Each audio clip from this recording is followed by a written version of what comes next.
It was a scorching July morning in 1987 when the Henderson family seemed to vanish into thin air. Mark Henderson, a local mechanic, had kissed his wife Lisa goodbye as she left for work, while little Emily, their bright-eyed 8-year-old, waved from the porch with her favorite stuffed rabbit in hand. Neighbors would later recall the ordinary scene, completely unaware that it would be the last time anyone saw them alive. The neighborhood, usually filled with the sound of children laughing and lawnmowers humming, fell eerily silent in their absence, as if the world itself had paused to witness something sinister unfold. By mid-morning, friends and co-workers began to notice the family's absence. Mark never showed up at the garage, Lisa didn't arrive at the office, and Emily's school called when she didn't show up for class. Concern turned quickly into worry, but when neighbors went to check on the family, they found the front door locked tight, the car still in the driveway, and all the family's belongings untouched. Lunch plates sat on the table, a cup of coffee had gone cold, and Emily's favorite shoes were neatly placed by the door. There was no sign of struggle, no forced entry, nothing to explain why an entire family had seemingly evaporated from their home. The local police were called immediately, and an investigation began in earnest. Officers combed through the Henderson house, searching for even the smallest clue, a letter, a note, anything that could shed light on the disappearance. But every corner was spotless, every room seemingly frozen in time. The beds were made, the television still tuned to the morning news, and a single calendar marked with Emily's school schedule hung on the wall. Officers reported a strange feeling of unease, as if the house itself was holding its breath, watching them, keeping its secrets close. Neighbors shared conflicting stories that only deepened the mystery. Some claimed to have seen strange shadows flit across the Henderson property in the days leading up to the disappearance. Others insisted they heard faint cries in the night, though they dismissed them at the time as an animal or the wind. One elderly neighbor swore she had glimpsed a dark figure near the edge of the woods behind the house just days before the family vanished, but no one could confirm it. These fragmented accounts created a fog of suspicion and fear that spread through the small Texas town, turning ordinary streets into alleys of whispered rumors and uneasy glances. As the sun set on that first day of the investigation, the sense of dread only grew. Search parties scoured nearby woods, rivers, and abandoned buildings, yet came up empty-handed. Helicopters flew overhead, lights cutting through the evening sky, but found nothing. Even the family's beloved dog, who usually barked at strangers, was gone without explanation. By nightfall, the Hendersons had become a ghost story in real time, a mystery that no one could explain and a nightmare that had taken root in the hearts of everyone who had ever known them. Once the Henderson family was reported missing, the local police launched what would become one of the most baffling investigations in Texas history. Detectives combed every inch of the neighborhood, questioning neighbors, friends, and extended family. Everyone seemed to have a story, or a feeling, but no one had actually seen anything. The absence of any physical evidence left the authorities frustrated and uneasy. Even Mark and Lisa's co-workers were interviewed, but their routines offered no clues. It was as if the family had been erased from existence overnight. The search soon extended beyond the Henderson home. Officers ventured into the surrounding woods, scanning for footprints, broken branches, or anything that could hint at a struggle. Abandoned barns and sheds were examined, rivers were dragged for signs of a body, and every dirt road within a 10-mile radius was meticulously checked. Yet every effort came up empty. The local sheriff, a veteran of countless cases, admitted privately that he had never encountered anything so perplexing. "It's like they vanished into thin air," he muttered, shaking his head, "and nobody, not even the wind, left a trace." Despite their best efforts, detectives hit dead end after dead end. A small clue, a neighbor's report of a strange, high-pitched scream in the middle of the night, was examined and then dismissed. Some investigators suspected it was an animal, others assumed the neighbor had imagined it. But the reports, though vague, shared a chilling consistency, a sound of desperate fear, echoing through the darkness. Yet, without physical evidence, these accounts remained just stories, unsettling, but ultimately unprovable. Each passing day made the trail grow colder, the frustration of the authorities mounting. As weeks turned into months, the case began to feel like an impossible puzzle. Authorities contacted state and federal agencies, hoping additional resources could shed light on the mystery. Search dogs were brought in, cadaver units combed the rivers and woods, and aerial surveys were conducted. Still, nothing, no footprints, no signs of struggle, no bodies, no explanation. It was as though the Henderson family had simply stepped out of their home and into another dimension, leaving only questions and the faint echoes of fear in their wake. Meanwhile, the town around them became steeped in paranoia and rumor. Locals whispered about strange occurrences near the house, doors creaking by themselves, shadows moving just beyond the corner of your eye, and faint voices that seemed to call from empty rooms. Children dared each other to approach the Henderson property at night, only to bolt screaming back, claiming they had felt invisible hands brush against them or heard whispers calling their names. The police had no answer for these reports, but the unease they stirred hinted that something far more sinister than a simple disappearance might be lurking behind the Henderson case, something the investigators couldn't see, touch, or explain. As the months turned into years, the Henderson home became more than just an abandoned house. It became a legend. Locals whispered that something about the place was wrong. Teenagers dared each other to sneak inside, hoping for a thrill, but many never made it past the front door. Those who did claimed to feel sudden chills, like icy fingers brushing their skin, even in the middle of summer. Others swore the air inside was thick and heavy, pressing against them like it was alive, as if the house itself were breathing and watching, guarding its long-held secret. Strange sounds began to circulate in the neighborhood. Some neighbors reported hearing a faint child's laughter late at night, followed by abrupt, heart-stopping silence. Others said they heard a woman softly crying in the upstairs rooms, or a man's voice calling out with frustration and fear. When asked about it, the police shrugged, insisting that these reports were probably imagination or pranksters taking advantage of the legend. But those who lived closest to the house swore the voices were real, and worse, they often seemed to react to them, growing louder or softer depending on who was nearby. Objects inside the house also seemed to shift on their own. Doors that were previously closed would be slightly ajar the next morning, and furniture sometimes appeared to have been moved overnight. Emily's old toys, left scattered in the corner, were occasionally found lined up neatly in the center of the room. Some claimed to see fleeting shadows darting across the walls, impossible to catch or identify, while others swore that a figure sometimes lingered in the window, watching silently before disappearing. Every account added layers to the town's growing fear, and the house quickly earned a reputation as cursed among the locals. Rumors spread like wildfire, taking on a life of their own. Some claimed the family had been taken by something unnatural, a presence lurking in the woods, something that no one dared name. Others said the Hendersons had been trapped in the house itself, living in a parallel, invisible world that only the house could access. Teenagers dared each other to leave notes or small offerings inside the rooms, hoping to communicate with whatever was there. Sometimes, these notes would vanish or reappear in strange places, folded perfectly or smeared with dust, as if handled by invisible hands. The most chilling accounts, however, came from those who claimed to hear words. A small but persistent group reported hearing phrases like "help me" or "don't leave me here," whispered softly in empty rooms. Some even said they heard Emily's unmistakable childlike voice, calling for her parents. Whether real or imagined, these experiences gave the house an aura of malevolence, a sense that the Hendersons' fate had not ended in 1987, but continued to linger, trapped and unseen. The once quiet Texas street had become a place of fear, where ordinary life was constantly shadowed by the echoes of a family that had vanished long ago. 3 decades after the Hendersons vanished, the neighborhood had changed, but the old Henderson house remained untouched, standing like a monument to a mystery that refused to die. In 2017, a young couple, new to town, purchased the property, seeing it as a fixer-upper opportunity. They were unaware of the dark reputation that clung to the walls, the stories whispered by neighbors, or the legacy of fear that had built up over 30 years. At first, it seemed like a simple, albeit old, home, creaking floors, dusty corners, and faded wallpaper. But the house had a history that refused to stay buried. On their first night, the new residents were awakened by something subtle yet unmistakable, a faint whisper coming from upstairs. At first, they thought it was the wind slipping through cracks or an old pipe groaning. But the whispers grew more distinct over the next few nights, forming words that made their blood run cold. "Don't put me back," the voice hissed, soft and desperate, echoing down the hallway. The couple froze, unsure if they were dreaming, hallucinating, or experiencing something beyond explanation. Each night, the voice returned, clearer, more insistent, as though it had been waiting 3 decades for someone to listen. Curiosity quickly turned to terror. Doors in the house would slam on their own, lights flickered unpredictably, and objects would move or vanish without explanation.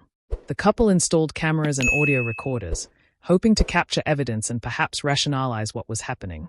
What they recorded, however, defied logic. soft voices replying when they spoke aloud, shadows shifting against walls with no source, and whispers that seemed to respond directly to questions. Some nights, Emily's small, plaintive voice could be heard, repeating phrases like "Mom," "Dad, help me," as if trapped somewhere just out of reach. Word of the strange occurrences spread quickly, drawing attention from both local media and paranormal enthusiasts. Experts in unexplained phenomena were brought in to investigate, using infrared cameras, EVP recorders, and thermal imaging. They confirmed what the new residents had feared. Voices emanated from areas with no human presence, and faint heat signatures were detected in rooms where no one was.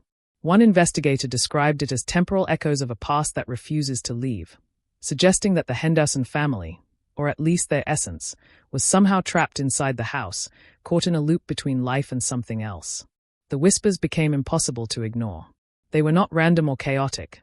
They carried a tone of fear, warning, and desperation. Visitors claimed they could hear Lisa's trembling voice pleading, Mark's deep voice calling for order, and Emily's childlike tones crying out for safety. It was as if the house itself had become a living diary, replaying fragments of that fateful July morning when the family vanished. The phenomenon didn't just frighten those who entered.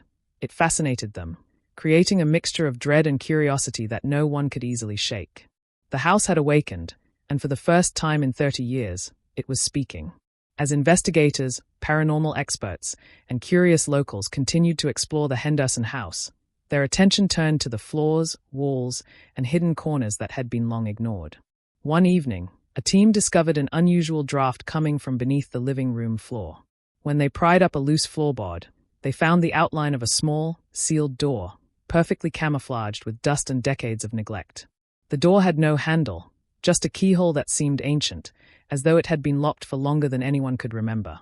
Heart rates spiked and breaths hitched as they realized this could be the first tangible clue in 30 years. With great caution, they managed to open the hidden room. Inside was a chilling tableau frozen in time, a small, dimly lit space filled with personal belongings, Emily's toys, Lisa's journals, and Mark's scattered work tools. Everything appeared untouched, as if the family had just stepped away and would return any moment. Yet the air was thick, almost suffocating, and the faint smell of something old and decaying lingered. It was clear that this was more than just a storage space. It was a vault of frozen memories, a capsule of life interrupted. But what really drew everyone's attention was a small, leather-bound journal resting on a shelf, covered in dust and cobwebs. The journal belonged to Lisa, and its contents were horrifying. She had documented events that hinted at a presence lurking in the nearby woods, something she called the Watcher. Lisa's handwriting trembled as she described the sensation of being watched constantly, and the creeping fear that it was not content to observe. She wrote about strange lights at night, fleeting shadows, and a pervasive feeling that someone, or something, was inside their home, waiting for the perfect moment. Her final entries became increasingly frantic, with sentences cut off mid-thought, revealing a terror that was impossible to ignore. "It's in the house, it won't stop. If anyone finds this, don't." Beyond the journal, there were signs that suggested the family had tried to hide from whatever had been stalking them. Crumpled blankets and makeshift berets hinted at desperate attempts to barricade themselves in the room, yet there was no evidence they had escaped or survived. Paranormal experts noted strange symbols etched into the wooden walls, symbols they could not identify, but that gave the impression of a warning or a protective charm. The room itself seemed to hum with energy, as though it retained the emotions, fear, and whispers of the Hendersons from the moment they vanished. Even more unnerving was the realization that the voices recorded in the house seemed strongest near the hidden room. Experiments with cameras and EVP devices showed faint silhouettes moving just beyond the frame, and soft, panicked whispers replying to questions asked by the investigators. Some insisted they heard Emily's small voice begging, Lisa's voice trembling, and Mark's tone urgent, all blending together in a chorus of trapped souls. The hidden room was not just a discovery, it was a revelation. It was a place where the past had refused to die, where a family's terror had been preserved for 30 years, and where the line between the living and the trapped, unseen spirits had blurred entirely. After the discovery of the hidden room, the atmosphere in the Henderson house grew increasingly oppressive. Visitors reported that the whispers had intensified, no longer faint or distant but clear and unmistakable. The voices seemed to respond to anyone who entered, almost as if the house had become sentient, aware of its audience. Some claimed to hear Emily's high-pitched, pleading voice, soft yet urgent, while others distinctly heard Lisa whispering warnings and Mark's deep, commanding tone cutting through the eerie chorus. Every visitor reported the same chilling phrase echoing repeatedly, "Don't put me back." The house seemed to react to human presence in unpredictable ways. Lights would flicker in synchronization with the whispered words, and doors would open and slam as if powered by an unseen force. Some paranormal investigators reported feeling a cold draft even in the heat of summer, while others claimed to be lightly touched by invisible hands. The phenomenon wasn't random. It was focused, purposeful, almost intelligent. It was as if the voices themselves were trying to communicate something urgent, an unfulfilled plea from 30 years ago, a warning to anyone who dared to disturb the home. Even objects within the house appeared to carry the echoes of the family. Emily's toys, the journals, and even Mark's tools would sometimes shift positions on their own, aligning themselves in strange patterns or pointing toward the hidden room. Investigators speculated that the house had become a sort of container, a vessel preserving fragments of the Hendersons' lives. Every new visitor left with the unmistakable impression that the family was still present, trapped between the physical world and something else entirely. Some claimed they could feel the fear and desperation emanating from the very walls, a weight that pressed on the chest and whispered in the mind simultaneously. The voices were not merely auditory, they seemed emotional, filled with a sense of longing and dread. When investigators asked questions aloud, the responses were almost conversational, sometimes playful, sometimes menacing, and often sorrowful. One investigator recalled hearing Emily softly ask, "Why are you here? Don't leave me," followed by Lisa's anxious tone, "Help us, please." These interactions suggested a level of consciousness, as if the family's essence had been preserved in a state that could perceive and respond, but could not act freely. It was as though the house itself had become a recording of the past, yet the past was alive, aware, and desperate. Local residents who dared approach the property reported hearing the voices from outside, faint but unmistakable. Late at night, passers-by could hear the whispered phrase repeated over and over, carried on the wind, "Don't put me back." Some claimed the voices seemed to follow them, lingering even after leaving the property, haunting dreams and thoughts alike. The more people heard it, the more terrifying the story became. This was not just a haunted house, but a living memorial to the Hendersons' terror, a place where the line between life, death, and the supernatural had been irrevocably blurred. Even decades after the Henderson family disappeared, the house remained a focal point of fear and fascination. Despite extensive investigations, expert analyses, and countless eyewitness accounts, no one could definitively explain what had happened to Mark, Lisa, and Emily. Paranormal investigators labeled the phenomenon as a temporal echo, a fragment of the past trapped within the walls, but even they admitted that this theory could not account for the full scope of the events. To the townspeople, the house was a warning, a place where curiosity and terror collided in a way that defied logic. The local community's relationship with the house was complicated. Some dared to explore, seeking evidence, thrill, or a story to tell, while others avoided it entirely, citing instinctive fear. Those who entered reported overwhelming sensations of being watched, a suffocating presence, and voices that seemed to track their every movement. The whispers were no longer subtle. They had become a defining feature of the house, persistent and omnipresent, creating an almost tangible sense of dread. It was clear that whatever had taken the Henderson family, or whatever had trapped them, was not willing to let go of its hold. Over the years, the house attracted a strange mix of visitors: thrill-seekers, paranormal enthusiasts, journalists, and skeptics. Each came with a different expectation, yet all left with a similar experience: the feeling that something alive lingered in the shadows. Some reported seeing fleeting figures resembling the family, glimpses of Emily's small frame darting down the hallway, Lisa's silhouette at the window, and Mark standing silently in a corner, watching. Others described whispers that responded intelligently to questions, pleading for help or issuing cryptic warnings. It was a mystery that refused to be fully unraveled, teasing observers with just enough evidence to confirm the horror but never enough to provide closure. The house's influence seemed to extend beyond its walls. Local legends claimed that people who stayed too long experienced nightmares, sudden chills, or the inexplicable sensation of being followed. Some even said they could hear the voices calling them after leaving, echoing in dreams or the quiet of their own homes. The Hendersons' disappearance had become a living story, one that transcended the simple fact of their absence. It was a story of fear, obsession, and the inexplicable persistence of something unseen, leaving a permanent mark on everyone who came near. And yet, despite all the fear, fascination, and unanswered questions, the Henderson house still stands. Its windows are dark, its doors sealed or creaking on their own, and the voices continue, faint but unmistakable, echoing in the wind. No one knows what truly happened to the family, and perhaps no one ever will. The house, the hidden room, the whispers, they remain a chilling reminder that some mysteries are not meant to be solved, that some presences are not meant to rest, and that some voices will haunt forever, repeating the same desperate plea. Don't put me back. As we step away from the Henderson house, one thing becomes chillingly clear. Some stories don't end. Some disappearances don't get solved. And some voices refuse to be silenced. Even now, if you listen closely, you might hear it, the faint whisper of a little girl, a mother, a father, trapped somewhere between this world and the next. And their warning echoes for anyone who dares to come too close. Don't put me back.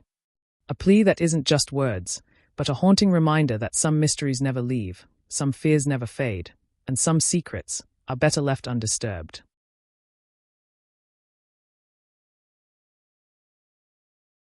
If you liked this video, don't forget to hit that like button, share it with your friends, and drop your thoughts in the comments below. Most importantly, subscribe and hit the bell icon so the next secret finds you first.